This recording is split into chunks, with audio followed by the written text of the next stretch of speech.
بہت اچھا، یہ کہہ کر رت گلے نے اپنی سرخ رنگ کی چمکتی ہوئی خوبصورت کلغی گیدڑ کے حوالے کر دی، اور گیدڑ نے اسے جلدی سے اپنی کھدر کی ٹوپی میں چھپا لیا اور بھاگتا ہوا کھٹبڑئی کے پاس چلا گیا، جو اس وقت جنگلی آم کے پیڑ کے ایک تنے سے لگا اپنی لمبی تیز چونچ سے درخت کے تنے پر کھٹ کھٹ کر رہا تھا۔ سناؤ جی کھٹبڑئی جی، کیا کر رہے ہو؟ کھٹبڑئی نے اپنی لمبی تلوار سے چونچ کا رخ تنے سے پھر کھٹبڑئی نے اپنی لمبی تلوار جیسی چونچ کا رخ تنے سے پھیر کر گیدڑ کی طرف کیا۔ آؤ آؤ گیدڑ بھائی، بولو کیا پیو گے، لسی شسی؟ نہیں جی، تمہارے مہربانی کھٹبڑئی جی مہاراج، گیدڑ نے بڑے مسکین لہجے میں کہا، کیونکہ اسے کھٹبڑئی کی تیز فولادی چونچ سے بڑا ڈر لگتا تھا۔ کہیے کیا کام وام ہوئے، کیا چل رہا ہے؟ واحے گرو کی کرپا ہے لال گیدڑ مل جی، تم کہو۔ گیدڑ ذرا اور قریب آ کے کھٹبڑئی سے بولا، کچھ معلوم بھی ہے؟ جنگل میں انقلاب آنے والا ہے، یہ کیا ہوتا ہے؟ آتا ہے تو آنے دو بادشاہو، ہم تو اب بھی اپنی چونچ کی کمائی کھاتے ہیں، اس وقت بھی اپنی چونچ کی کمائی کھائیں گے۔ مگر ایک بات تم نے سنی نہیں؟ وشنو گیدڑ نے آہستہ سے کہا۔ سنا ہے انقلاب میں سب کلغی والے پرندوں کو جان سے مار دیا جائے گا۔ وہ کیوں؟ کھٹبڑئی نے ذرا پریشان ہو کر پوچھا۔ اس لیے کہ ان کے سر پر کلغی ہے، اور کلغی راجاؤں کے سر پہ ہوتی ہے، اس لیے وہ لوگ راجا ہوئے۔ جب انقلاب آئے گا تو راجا لوگ ختم کر دیے جائیں گے۔ باپ رے باپ، کھٹبڑئی نے گھبرا کر کہا، اب کیا ہوگا؟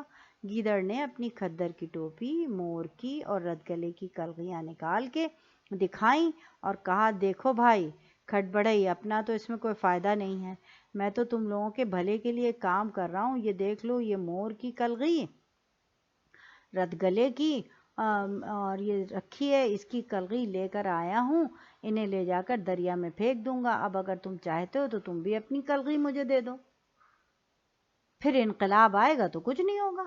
کھٹبڑئی نے خوشی سے کہا، کلغی کیا، تم میرا سر بھی لے لو، مگر میری جان کسی طرح بچا دو بھائی، اس انقلاب سے میں گھبرا گیا ہوں۔ اتنا کہہ کر کھٹبڑئی نے کھٹ سے اپنی کلغی اپنے سر سے کاٹ کر گیدڑ کو دے دی۔ گیدڑ خوشی خوشی بھاگتا ہوا آگے چلا گیا۔ ندی کے کنارے جا کر اس نے تینوں کلغیوں کو اپنی ٹوپی میں لگا لیا اور کالے ہاتھیوں کے گلے کے پاس جا کے کہنے لگا، بولو ایک نہیں 3 کلغیاں لے آیا ہوں، بولو اب راجا بناؤ گے مجھے؟ جب کالے ہاتھیوں نے گیدڑ کے سر پر 3 کلغیاں دیکھیں تو انہوں نے بھی اپنے گھٹنے ٹیک لیے اور خوشی سے چنگھاڑ کر بولے کہ تم آج سے ہمارے نئے راجا نہیں، راجیپال کہو۔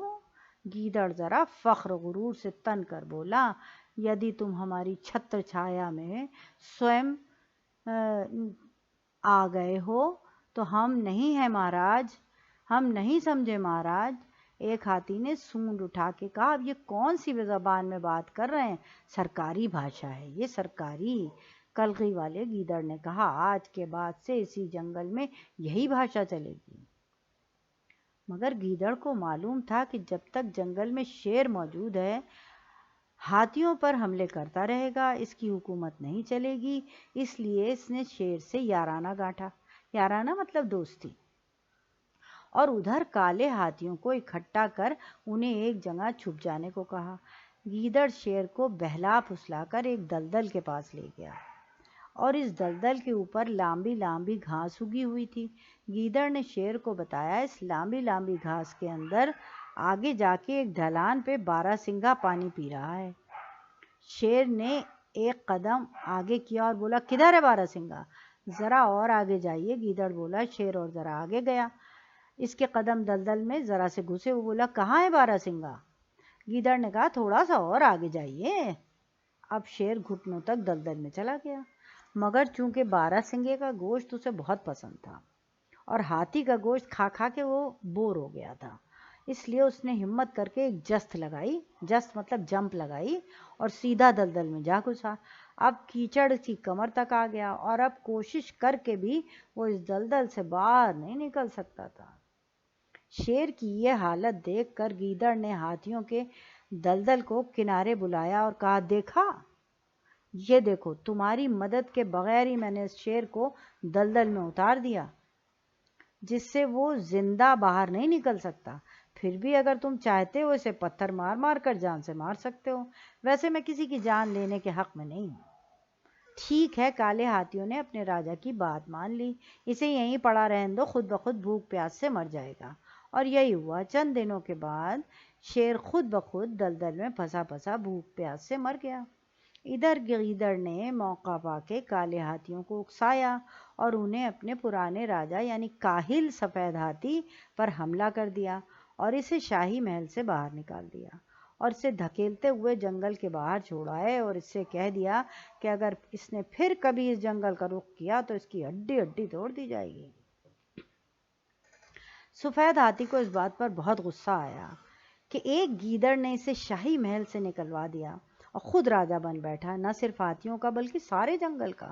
وہ دو ایک دن جنگل سے باہر موقع کی تاک میں رہا، کیونکہ ہاتھی میں انتقام کا جذبہ بڑا زبردست ہوتا ہے، انتقام مطلب بدلہ لینا۔ آخر ایک روز اسے گیدڑ جنگل کے کنارے مل گیا،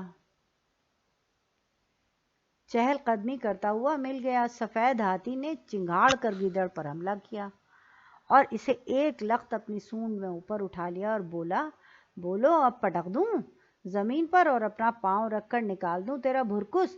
رحم رحم مالک رحم۔ گیدڑ گڑ گڑایا۔ تو جانتا ہے، سفید ہاتھی نے نفرت سے اس کی طرف دیکھا، کہ تو نے اپنی چالاکی سے میرا تاج و تخت مجھ سے چھین لیا، میرا جنگل کا راج۔ گیدڑ نے رو رو کر کہا، مجھ سے قصور ہوا علی جا، اب کبھی ایسا قصور نہیں ہوگا، مجھے چھوڑ دیں، میں تمہیں اس جنگل کے بدلے 7 سمندروں کا راجا بنا دوں گا۔ وہ کیسے؟ سفید ہاتھی نے پوچھا۔ گیدڑ بولا، سمندر پر ویل مچھلی کا راج ہوتا ہے، جو شخص بھی ویل مچھلی پر فتح پالے گا وہ سمندر کا راجا کہلائے گا۔ سفید ہاتھی بولا، مگر میں کیسے ویل مچھلی پر فتح پا سکتا ہوں؟ میں تو تیر بھی نہیں سکتا۔ گیدڑ نے کہا، آلی جا، آپ کو تیرنے کی ضرورت نہیں ہے، میں کسی بہانے سے ویل مچھلی کو سمندر کے کنارے لے آؤں گا، بس آپ اپنی اس طاقتور سونڈ سے اٹھا کر زمین پر پٹک دیجیے گا اور وہ لوٹ پوٹ کر مر جائے گی، اور آپ اسی وقت سے نہ صرف اس جنگل کے بلکہ 7 سمندروں کے راجا بن جائیں گے، اور آفتاب کبھی آپ کی حکومت میں نہیں ڈوبے گا۔ آفتاب کیا ہوتا ہے؟ آفتاب مطلب سورج۔ پھر تم کیا کرو گے؟ سفید ہاتھی نے گیدڑ سے پوچھا۔ میرا کیا ہے؟ گیدڑ نے سرد بھر کے کہا، میں اس دنیا سے اکتا چکا ہوں، میں سنیاس لے کر کہیں چلا جاؤں گا اور آپ مزے میں راج کیجیے گا۔